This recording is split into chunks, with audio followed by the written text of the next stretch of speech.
25 septembre 1996, 11 heures. À 24 000 pieds, sur le mont Everest, la montagne bouge. Un mur de neige et de glace se détache quelque part au-dessus, accélérant et se déplaçant à 320 km à l'heure. Puis, cela le frappe comme une bombe à retardement gelé. Il n'y a aucun avertissement, aucune échappatoire, juste un homme, la montagne, et le bruit de tout qui s'arrête d'un coup. Il meurt sur cette montagne. Mais le monde a déjà décidé qu'il le méritait. Aujourd'hui, je vais vous raconter comment le Sherpa le plus aimé du monde est devenu le plus détesté. Bienvenue à la limite extrême. Lobsang Jambu Sherpa est né en 1971 dans une famille Sherpa de la vallée de Roaling, au Népal. Comme tous les enfants Sherpa, il a grandi avec les montagnes, non pas comme une destination, mais comme son jardin. L'altitude qui donne le vertige et des nausées aux autres n'était pour lui que l'air qu'il respirait depuis sa naissance. Mais naître Sherpa ne fait pas automatiquement de vous un membre de l'élite. Des milliers de Sherpas vivent dans ces vallées, mais seuls quelques-uns deviennent ce que Lobsang est devenu. En 1993, à seulement 22 ans, Lobsang a atteint pour la première fois le sommet de l'Everest sans oxygène supplémentaire. Pense à quel point c'est fou, sa toute première tentative de l'Everest, et il n'a même pas utilisé de bouteille. Beaucoup d'alpinistes auraient vu cela comme l'apogée de leur carrière et seraient repartis. Lobsang, lui, est revenu. Cette même année, à l'automne 1993, il a atteint le sommet du Cho Oyu, la 6e plus haute montagne de la Terre. Puis, ce même hiver, alors que l'Everest était considéré comme infranchissable, il a rejoint une expédition japonaise qui a atteint le camp 4 à 8 000 mètres d'altitude. Au printemps 1994, il était de retour sur l'Everest pour son deuxième sommet, encore une fois sans oxygène. Il avait 23 ans. Ces ascensions consécutives du sommet étaient tellement impressionnantes que la société Adventure Consultant de Rob Hall, l'opérateur d'expédition commerciale le plus respecté sur la montagne, a pris note de ses exploits. Il engageait les meilleurs et Lobsang était justement cela, le meilleur.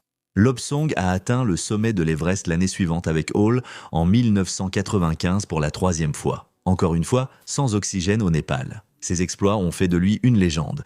Le jeune homme de la vallée de Rolwalling avait accompli ce que presque aucun Sherpa de son âge n'avait jamais fait. Dans le monde soudé de l'alpinisme himalayen, les gens prononçaient son nom avec admiration. Cet été-là, Lobsang a rejoint un alpiniste américain nommé Scott Fischer au Broad Peak, dans la chaîne du Karakoram.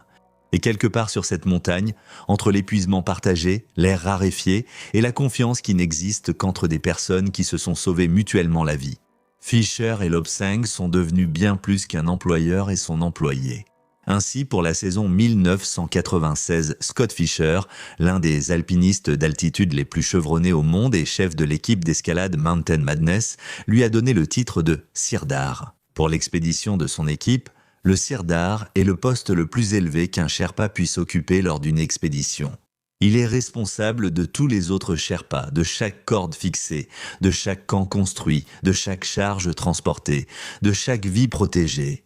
Détenir ce titre signifiait que Scott considérait Lobsang comme le Sherpa le plus expérimenté et le plus digne de confiance dont il disposait. Il avait 25 ans. Lobsang était un alpiniste extraordinaire, mais gravir l'Everest et guider des gens jusqu'au sommet sont deux choses complètement différentes. Grimper, c'est une affaire personnelle, votre corps, vos décisions, vos risques. Être guide, c'est pousser les autres à dépasser leurs peurs et leurs limites. Leur vie est entre vos mains. Une seule mauvaise décision, et ce n'est pas que vous qui en payez le prix. En dehors des grandes expéditions, il n'y avait aucune trace de Lobsang guidant des clients ou acquérant l'expérience que ce rôle exigeait. Être le meilleur alpiniste de la montagne suffisait-il pour en faire le meilleur guide ? Scott Fischer le pensait, Lobsang était d'accord. Et au printemps 1996, ils allaient le découvrir. Mais 1996... Si vous vous étiez tenu au pied de l'Everest ce printemps-là, ce que vous auriez vu vous aurait coupé le souffle. Partout où vous regardiez, des tentes, des cordes, des drapeaux d'expédition claquant dans le vent. Des équipes de Nouvelle-Zélande, d'Amérique, de Taïwan, d'Inde, d'Afrique du Sud, toutes voulant la même chose. En 1996, l'Everest était devenu un produit. Quelque chose que vous pouviez acheter si vous aviez assez d'argent, et les deux hommes qui vendaient ce rêve étaient les meilleurs du métier. Le premier était Rob Hall, un Néo-Zélandais calme, méthodique, précis. Il avait atteint le sommet de l'Everest 5 fois, avait guidé 39 clients jusqu'au sommet sans en perdre un seul. Si gravir l'Everest était une opération chirurgicale, Rob Hall était le chirurgien que vous vouliez, tenant le scalpel. Et puis il y avait Scott Fischer, un Américain avec une forte personnalité, le genre d'homme qui entrait dans une pièce et s'imposait sans même essayer. Il avait atteint le sommet de l'Everest et du K2 sans oxygène. Il était connu dans tout le monde de l'alpinisme sous le surnom de Mr. Rescue, un homme qui avait renoncé à ses propres tentatives de sommet juste pour sauver des inconnus en détresse. Si vous vouliez atteindre le sommet en toute sécurité, Scott était votre homme. En mai 1996, l'équipe de Lobsang, Mountain Madness de Scott Fischer était sur la montagne depuis des semaines. Et quelle équipe c'était ? Il y avait Neil Bettelman, un guide expérimenté en haute altitude, et Anatoly Boukriev, un grimpeur kazakh hors norme qui avait déjà atteint le sommet de l'Everest sans oxygène. Avant cela, les clients, Martin Adams, Charlotte Fox, Tim Madsen, Cleve Schoening, Linga Mogard et Dale Cruz. Et puis il y avait Sandy Hill Pittman. Sandy était une personnalité de la haute société de Manhattan. Son mari était Bob Pittman, l'homme qui a cofondé MTV. Son cercle social comprenait Tom Brokaw, Blaine Trump et certaines des personnalités les plus influentes des médias américains. Vanity Fair avait dressé son portrait et New York Magazine l'avait surnommée la Martha Stewart de l'alpinisme. Elle avait accompli 6 des 7 ascensions du défi des 7 sommets, qui consistent à gravir le plus haut sommet de chacun des 7 continents. L'Everest était sa dernière étape et pour sa tentative d'ascension, elle avait conclu un accord de reportage en direct avec NBC afin de transmettre des mises à jour depuis la montagne directement à des millions d'Américains en temps réel. Si Sandy Hill Pittman se tenait au sommet de l'Everest avec un logo Mountain Madness sur sa veste, chaque Américain fortuné ayant un rêve et un chéquier viendrait frapper à la porte de Scott Fischer. La mener jusqu'au sommet aurait valu à Fischer plus que n'importe quelle campagne publicitaire qu'il aurait pu lancer. Sandy le savait, Scott le savait, tout le monde le savait. La seule qui ne le savait pas, ou qui s'en fichait, c'était la montagne. Parce qu'en 1996, pendant des semaines, ce fut une période sombre, le temps sur l'Everest était d'une brutalité extrême. Des tempêtes surgissaient de nulle part et clouèrent les alpinistes à l'intérieur pendant des jours. Même si la saison était déjà bien entamée, début mai, pas un seul alpiniste d'aucune expédition n'avait atteint le sommet, pas un seul. C'était comme si la montagne elle-même ne voulait tout simplement pas être gravie. Cette année-là, pour Lobsang, c'était déjà devenu personnel. Son propre oncle, Ngun Topshi, grimpait avec l'équipe de Fischer cette saison-là. En avril, haut sur la montagne, son corps a cédé à cause d'un mal aigu des montagnes. Il a été rapidement évacué de l'Everest, luttant pour sa vie. Ensuite, le client de Scott, Dale Cruz, s'est effondré au camp 2 à cause du mal des montagnes. Et Scott, parce que c'était le genre d'homme qu'il était, a personnellement laissé de côté sa propre préparation pour raccompagner Cruz jusqu'au camp de base. C'était noble et altruiste, bien sûr, mais aussi absolument dévastateur pour son corps. En tant que sirdar, Lobsang a tout observé. Il a vu Scott dépenser personnellement une énergie que personne à cette altitude ne pouvait se permettre de perdre. Il a vu son équipe lutter et la météo refuser de coopérer. Cela a dû lui faire très mal de voir la saison se terminer ainsi, mais que pouvait-il faire ? Il faisait son travail. Chaque problème qui devait être résolu, Lobsang le résolvait. Chaque charge qui devait être portée, Lobsang la portait. La saison semblait condamnée. Le 9 mai, pour la première fois depuis des semaines, les prévisions météo ont enfin donné de bonnes nouvelles. Une fenêtre pour atteindre le sommet s'ouvrait, elle était courte, seulement quelques jours au maximum entre les tempêtes. S'ils voulaient atteindre le sommet cette saison, c'était maintenant ou jamais. Après des semaines d'attente, ils avaient enfin une chance. Scott a pris la décision pour son équipe. Rob Hall et tous les autres chefs d'expédition de ce côté de la montagne ont fait de même. Ce soir, nous grimpons tous. Le plan était simple. À 23h30, les alpinistes de plusieurs expéditions partirent du camp, 4 dans l'obscurité. 2 hommes étaient censés partir 90 minutes avant tout le monde, Lobsang et le sirdar de Rob Hall à Angdorji.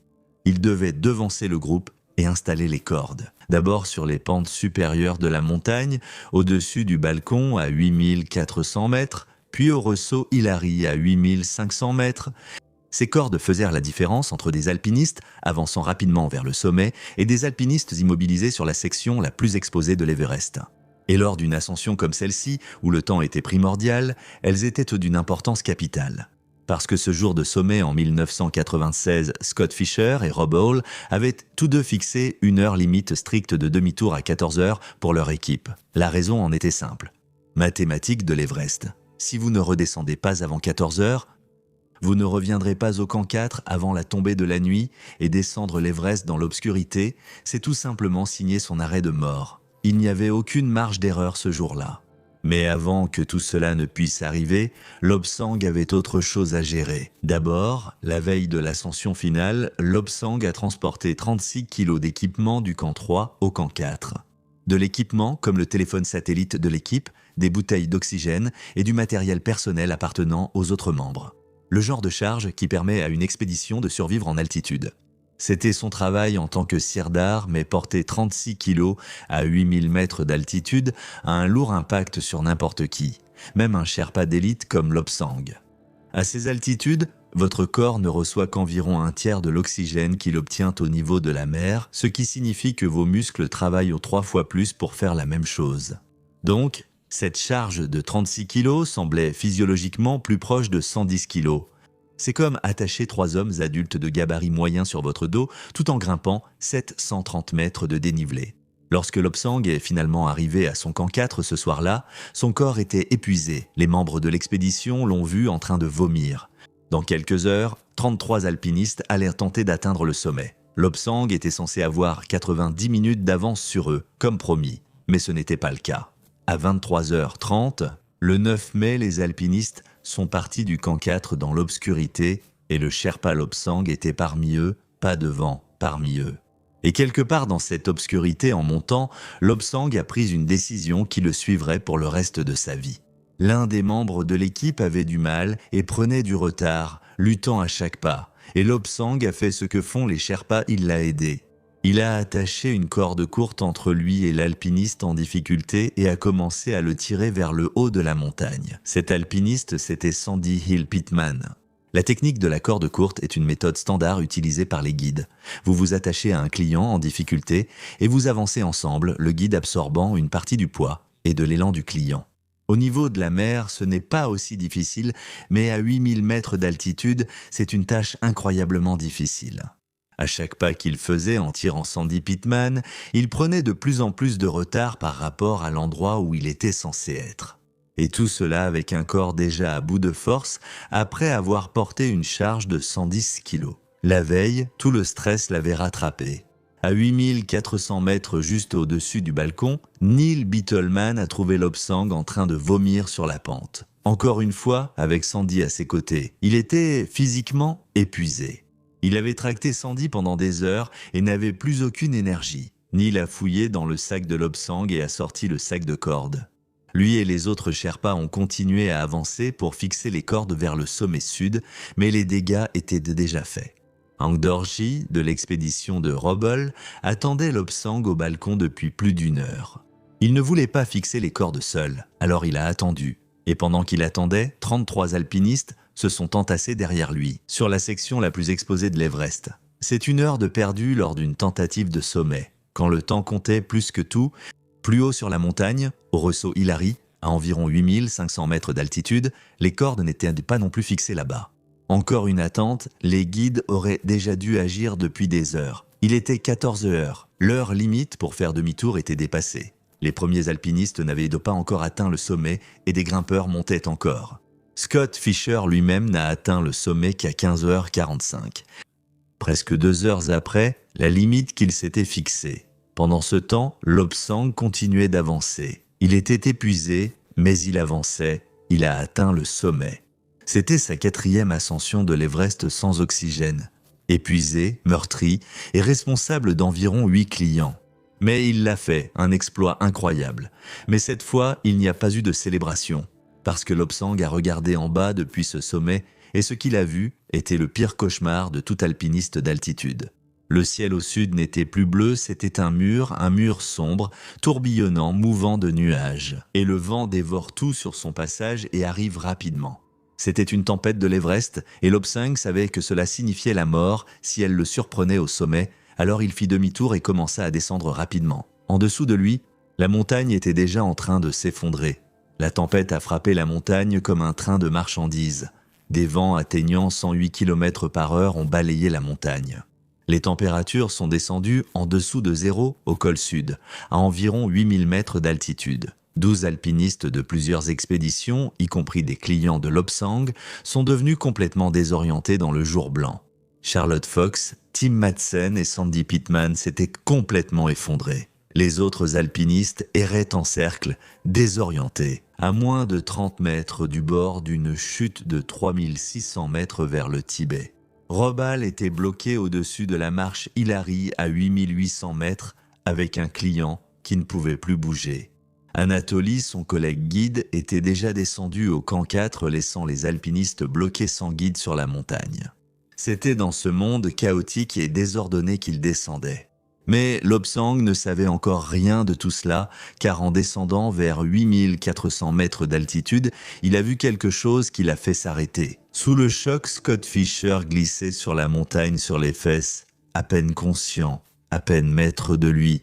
L'homme qui avait appelé Lobsang son frère était en grave difficulté. Lobsang l'a rejoint immédiatement et lui a mis un masque à oxygène sur le visage.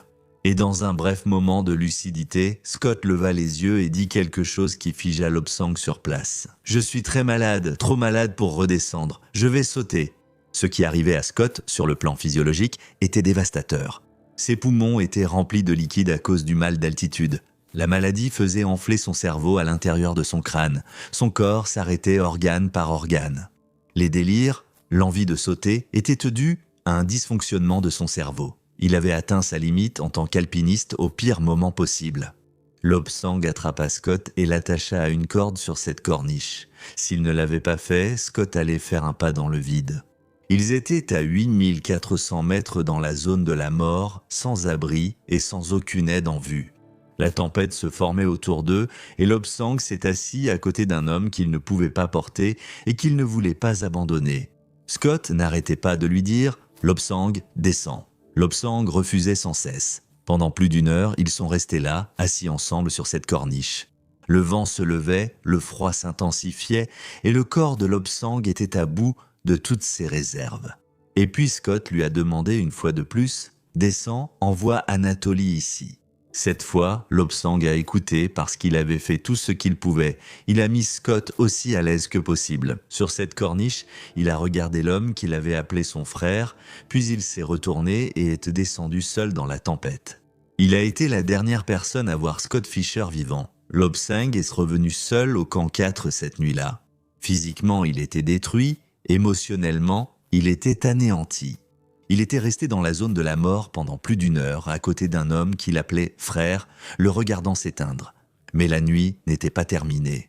De retour au camp 4, Anatoly Boukrev, son collègue guide de montagne, effectuait des missions de sauvetage en solo dans la tempête, tirant des gens hors de l'obscurité. Un par un, il a sauvé Charlotte, Tim et Sandy de la neige et les a mis en sécurité. C'était extraordinaire, et Lobsang, malgré tout ce que son corps avait enduré, était là, aidant à coordonner. Avec Anatoly, ils ont fait tout ce que deux hommes épuisés à 8000 mètres d'altitude dans une tempête de neige pouvaient faire. Ils ramenèrent les gens, passèrent des appels, et faisaient tout pour garder en vie ceux qui restaient pendant la nuit la plus longue de leur vie. 8 personnes sont mortes lors de cette ascension de l'Everest en 1996, l'un des incidents les plus meurtriers de son histoire.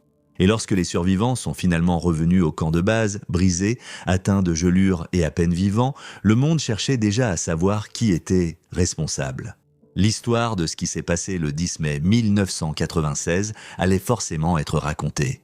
Quand 8 personnes meurent dans une seule catastrophe, le monde veut des réponses, quelqu'un a accusé. Et l'homme qui a raconté cette histoire était Jon Krakauer. Jon était un journaliste qui se trouvait sur cette montagne en tant que client dans l'équipe de Rob Hall. Il a survécu. Dans les mois qui ont suivi la catastrophe, il écrivait un long récit de ce qu'il avait vu pour le magazine Outside. Son article est finalement devenu un livre à succès, Into Thin Air, qui a été lu par des millions de personnes à travers le monde. Dans ces pages, Lobsang Jungbu Sherpa était décrit comme traînant Sandy Pitman plus haut sur la montagne. Je cite les mots mêmes de John comme un cheval tirant une charrue, un homme qui avait perdu de vue ce qu'il était censé faire là-haut. Il a décrit Lobsang comme épuisé, en train de vomir et affaibli, et il a directement relié cela à l'échec de la pose des cordes qui a retardé tout le monde. Pour John, les actions de Lobsang et son mauvais jugement ont contribué directement à la mort de 8 personnes. Sandy Pitman, selon John, était le symbole de tout ce qui n'allait pas dans l'alpinisme. C'était la mondaine qui n'avait pas sa place, la femme riche dont l'ascension de l'Everest était si précieuse pour Scott que même son Sherpa principal a risqué toute l'expédition pour la sauver. Et des gens sont morts à cause de cela. C'est ce récit qui a touché des millions de lecteurs. Maintenant, John n'avait peut-être pas voulu le présenter ainsi après tout. Il avait une note de bas de page disant que Lobsang n'était certainement pas plus coupable que n'importe lequel d'entre nous. Les notes de bas de page passent inaperçues et quand un livre se vend à des millions, elles n'ont plus d'importance. Ce qui compte d'assez c'est ce que des millions de personnes lisent. Et ce que des millions de personnes ont lu, c'est que Lobsang Jungbu Sherpa avait coûté la vie à des gens. En l'espace d'1 an, le Sherpa le plus célèbre de l'Everest était devenu le plus détesté. Juste pour que vous sachiez, chaque semaine sur Patreon, je partage quelque chose de nouveau, une vidéo exclusive, une analyse de ce qui s'est vraiment passé ou une histoire personnelle que je ne mets pas sur YouTube. Pour découvrir les coulisses avec moi, rejoignez la communauté extrême sur Patreon. Je ne suis pas là pour blâmer ou accuser qui que ce soit. Tout le monde l'accepte aujourd'hui. 1996 a été le résultat d'un enchaînement de mauvaises décisions, de malchance et de mauvais temps, impliquant plusieurs personnes à tous les niveaux de ces expéditions. Et 1996, c'était il y a très longtemps. Mais c'est ça, le danger d'une histoire unique. Quand un homme, avec un contrat d'édition et une immense tribune, raconte une histoire que le monde peut facilement comprendre, à un public cherchant un bouc émissaire, les choses peuvent très mal tourner, très vite, pour l'homme de l'autre côté de ce récit. Avant même que ce livre n'atteigne le public, Lobsang savait ce qui l'attendait. Il avait vu une copie de l'article avant sa publication et savait exactement ce que des millions de personnes allaient se lire à son sujet. Alors, en août 1996, Lobsang a rédigé sa réponse au magazine Outside. C'était la seule déclaration publique qu'il ait jamais faite sur l'échec de la pose des cordes, écrivait-il. Lors de toutes les expéditions, celui qui part en premier du camp 4 est censé installer les cordes. Le groupe de Robol est parti 45 minutes avant nous.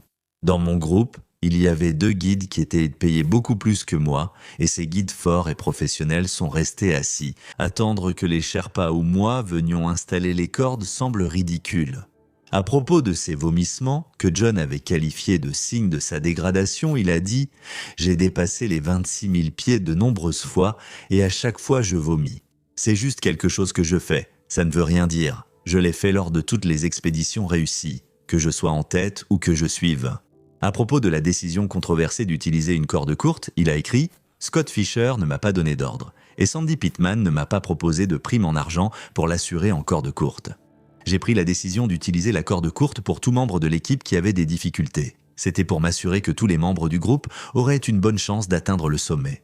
C'était mon objectif, l'objectif de notre équipe. J'ai travaillé très dur lors de cette expédition. Tous les membres de mon groupe seraient d'accord avec cela. Je ne comprends pas comment Jon Krakauer, qui faisait partie d'une autre expédition, peut écrire des déclarations qui jugent mes habitudes de travail. » Et puis, dans la toute dernière ligne de cette lettre, il a écrit « Mon nom était mal orthographié et mon âge est indiqué de façon erronée. » Le récit le plus célèbre du pire jour de sa vie n'a même pas réussi à écrire correctement son nom. Mais c'est terminé, juin est passé. Les funérailles pour les morts ont eu lieu malgré la catastrophe qui s'était produite quelques mois auparavant. En septembre 1996, l'Everest était de nouveau ouvert à l'escalade. C'est ainsi que fonctionne la montagne. La vie ne s'arrête pas pour les morts. Cette fois, une expédition japonaise tentait d'atteindre le sommet par la voie classique de l'arête sud-est. Ils avaient si besoin de Sherpas, alors ils ont engagé les meilleurs disponibles. Et l'un d'eux était Lobsang Jungbu. Pourquoi est-il retourné là-bas ? Honnêtement, je n'en ai aucune idée et il ne s'est pas expliqué. La plupart des gens qui ont survécu à ce qu'il a vécu ne remettraient jamais les pieds sur la montagne. Alors, où a-t-il trouvé la force de revenir quelques mois après le pire moment de sa carrière ? Nous ne le saurons jamais. Nous savons que les guides Sherpas travaillent au printemps et à l'automne. Il avait une femme et une fille de 5 mois à la maison. En 1996, l'alpinisme était un métier. Soit tu travailles, soit tu ne manges pas. Soit tu te présentes, soit quelqu'un d'autre prend ta place et ta famille manque de tout. C'est la réalité du métier. Pour cette expédition en particulier, Lobsang ne dirigeait pas l'opération. Il faisait simplement ce que font les guides Sherpas, installer des cordes et porter des charges. Le 25 septembre 1996, Lobsang se trouvait à 24 000 pieds sur la face du Lhotse. La face du Lhotse est l'immense paroi de glace bleue qui relie le camp 3 à 23 600 pieds au camp 4 à 26 000 pieds. Sur la voie normale de l'Everest, chaque alpiniste tentant l'Everest par l'arête sud-est doit la traverser. Lobsang installait des cordes entre le camp 3 et le camp 4, le même travail qu'il avait effectué sur cette section exacte de la montagne plus de fois que l'on ne pouvait compter. Et puis la montagne a bougé. Une avalanche s'est déclenchée. Quelque part au-dessus d'eux, un mur de neige et de glace, des milliers de tonnes dévalaient la face du Lhotse à une vitesse terrifiante. Les alpinistes, sur les cordes en dessous, l'ont vu, mais ce n'était pas dirigé vers eux. Il n'y avait rien à craindre. Mais ensuite, elle a frappé la bande jaune. La bande jaune est une épaisse corniche horizontale de calcaire ancien, incrustée dans la face de l'Everest et du Lhotse. Comme une corniche naturelle, elle traverse la montagne sur des centaines de pieds. Lorsque cette avalanche l'a frappée, le calcaire a agi comme une rampe, de sorte que toute la masse de neige et de glace n'a pas continué tout droit vers le bas. Elle s'est déversée latéralement et à travers la face de la montagne, à pleine vitesse et directement sur les cordes fixes. Là où se trouvaient Lobsang et les autres, il n'y a eu aucun avertissement. Pas le temps de bouger, pas le temps de se détacher, pas le temps de faire quoi que ce soit. L'avalanche a emporté Lobsang et l'a arraché à la paroi de la montagne. Ils ont cherché pendant des jours, ils ne l'ont jamais retrouvé. L'homme que le Népal avait célébré et que le monde avait blâmé était mort. Lobsang a pris, sur cette montagne, une décision alors qu'il était épuisé. Et le monde ne lui a jamais pardonné. La plupart diraient même qu'il a tout fait correctement. Mais pourquoi un Sherpa de 25 ans portait-il autant de poids en premier lieu? Mais ce prochain alpiniste était surnommé la Swiss Machine. Il est tombé sur le sombre secret derrière le labeur de l'alpinisme. Et cela a fait de lui l'alpiniste le plus détesté de la montagne après avoir été le plus aimé du jour au lendemain. Regardez cette prochaine vidéo